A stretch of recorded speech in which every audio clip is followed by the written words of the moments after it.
We've all heard about global warming and rising sea levels, so we can all understand the need for architectural and engineering solutions for coastal cities. In other words, we need to find creative ways for cities to respond to rising sea levels, disappearing land, and increasingly severe storms. For a long time, our approach has been to build dikes, dams, or levees to keep the sea out.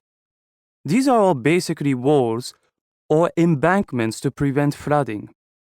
Think about the Netherlands, a country mainly below sea level, where dikes have kept the land mostly dry for hundreds of years. However, we saw that the levees failed to keep the water out of New Orleans in 2005 during Hurricane Katrina. As a result, water destroyed much of the city and caused as many as 90% of residents to leave. Last class, we looked at how cities can maintain wetlands as a way to reduce the impact of rising water levels and bad storms. We also talked about Hofen City, a riverside district in Hamburg, Germany. There, architects design buildings that have parking garages on the lowest floors. That way, if the water levels rise, only the parking will be flooded. Now, no one wants a flooded car, but at least the higher levels that have the living spaces, offices, and even metro stops will stay dry.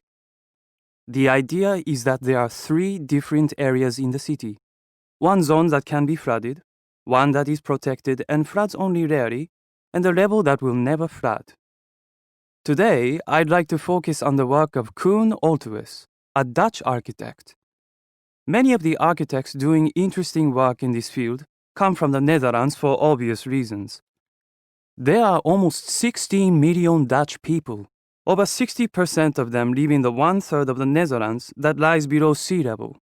For 1,000 years, they have built dikes, pumps, and draining systems to keep the water out.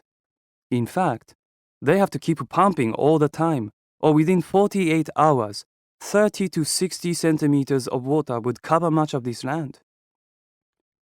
One way the Dutch deal with the fact that they have plenty of water, but not much land, is to live on houseboats. There are 60,000 houseboats in the Netherlands.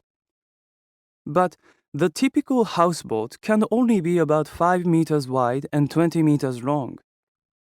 Olthuis has found a way to build a larger structure that can sit on the water. Basically, he builds a foundation of foam and concrete that floats. He uses the same technology as cruise ships to get water and electricity to the buildings and to remove waste. His firm, Water Studio, has already built more than 200 comfortable homes and offices on the water. Now, they are working on a resort project in Dubai and a school in Bangladesh. Because his buildings float, they can move from one place to another.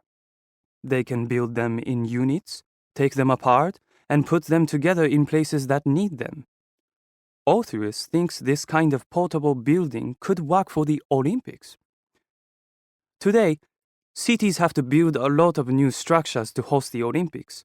But what if they could simply move structures around and repurpose them? Pretty cool idea, huh?